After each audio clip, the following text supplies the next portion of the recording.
Welcome to The Explainer. Today, we're going to deconstruct an architectural masterpiece. And no, I'm not talking about a building. I'm talking about the Academy Award-winning screenplay for Bong Joon-ho's Parasite.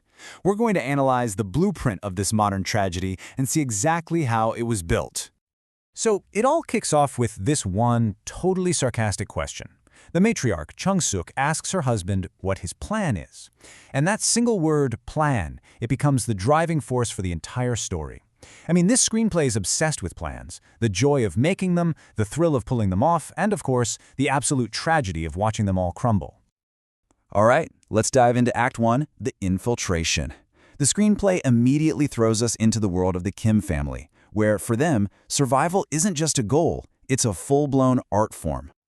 You know, the script just wastes no time at all establishing the two poles of this world. The contrast is so visceral, you can almost feel it on the page. Think about it. The Kims are in this dank semi-basement, and their only view is a spot where drunk guys pee. Meanwhile, the Parks, they're in a sun-drenched mansion with a gorgeous manicured garden. So this is way more than just a wealth gap, right?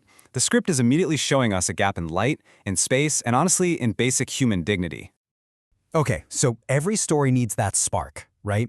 The thing that gets the ball rolling. Well, in this screenplay, it actually shows up as a gift. Kiwoo's friend brings this viewing stone, a rock that's supposed to bring fortune, and Kiwoo himself calls it so symbolic.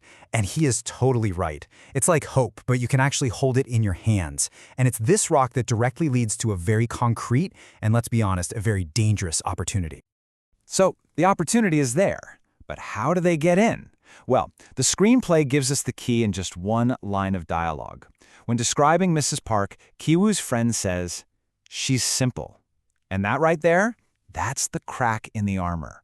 It's the one tiny vulnerability in this fortress of a house, and the entire Kim family is about to pour right through it. All right, so they've got their foot in the door. Now the Kims start building what Mrs. Park herself brilliantly calls a belt of trust. I mean, how perfect is that metaphor? It's a connection that feels so strong, but it's built on a complete and total lie. And the way the screenplay pulls off this infiltration, it feels just like a heist movie, seriously.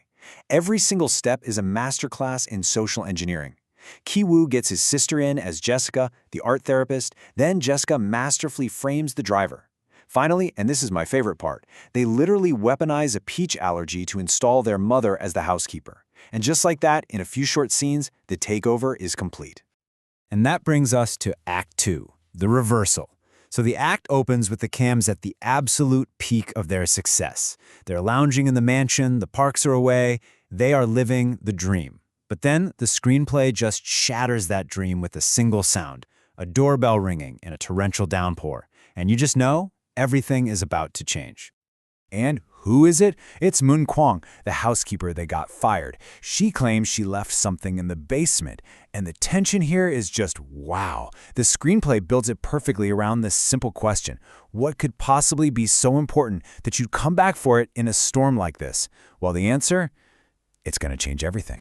She moves this cabinet, and behind it, there's a dark steel door. A door to a secret bunker. And with that one single image, the screenplay does something incredible. It completely shifts genres on us. We've gone from this dark, witty comedy straight into a terrifying, claustrophobic thriller.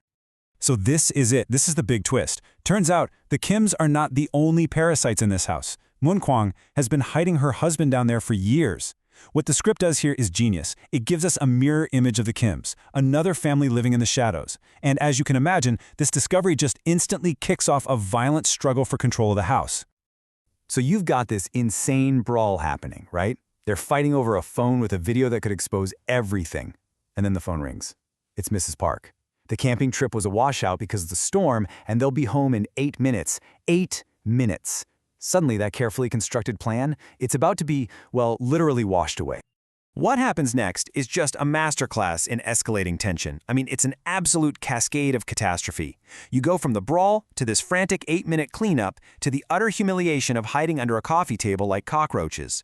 And just when you think, okay, it cannot possibly get any worse, the final blow lands. They finally get home to find their entire world submerged in sewage. The script systematically dismantles any illusion of a plan they ever had. And while they're hiding, they overhear it. The one line that becomes the psychological trigger for the entire tragedy. Mr. Park complains about Key-Tech's smell, a smell that crosses the line. And you know he isn't talking about a physical line, right? He's talking about a line of dignity. And once that line is crossed, it sets the stage for the violent climax. Which brings us to Act 3, the climax. And the screenplay opens this final act with just a brutal juxtaposition. You've got the Kims sleeping on the floor of a gymnasium with other flood victims, and at the exact same time, the Parks are hosting a lavish, sun-drenched garden party. This stark contrast between private disaster and public celebration creates an unbearable tension that is just waiting to explode. And then, everything erupts. But in the middle of all that chaos, the screenplay zeroes in on one crucial detail. Mr. Park recoils in disgust from Kunsei's smell, the same smell he mocked Key-Tech for, and something in Key-Tech just snaps. It's the ultimate indignity. In that moment, all that simmering past resentment boils over, and the line he was accused of crossing is shattered with an axe.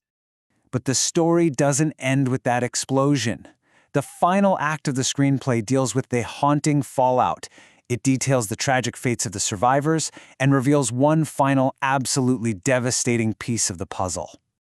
In the wake of the massacre, the Kim family is completely fractured. Ki-jung is dead, Ki-woo and Chung-suk are on probation, and the patriarch, Ki-tech, has simply vanished, a fugitive who has disappeared into thin air. But then, Ki-woo discovers the horrifying truth. His father has taken Kunza's place in the bunker. And this is the script's final brutal irony, isn't it? Key-Tech has become the very thing he helped displace, a ghost in the machine, a parasite living in the darkness below, communicating only through Morse code. And this brings us to Key-Tech's final tragic philosophy, sent from the darkness. The best plan is no plan at all. What a devastating reversal from the start of the story. The man who was mocked for his lack of a plan now sees planning itself as the ultimate folly. And yet, the screenplay leaves us with one final, gut-wrenching twist. After getting his father's message, Ki-woo writes back, "Father, today I made a plan." His plan is to get rich, buy the house, and one day simply let his father walk out the front door. It's a beautiful, impossible dream. And in that one line, the screenplay suggests the tragic cycle of hope and planning is beginning all over again, which leaves us to wonder, in a world built on such stark lines, can any plan truly set you free?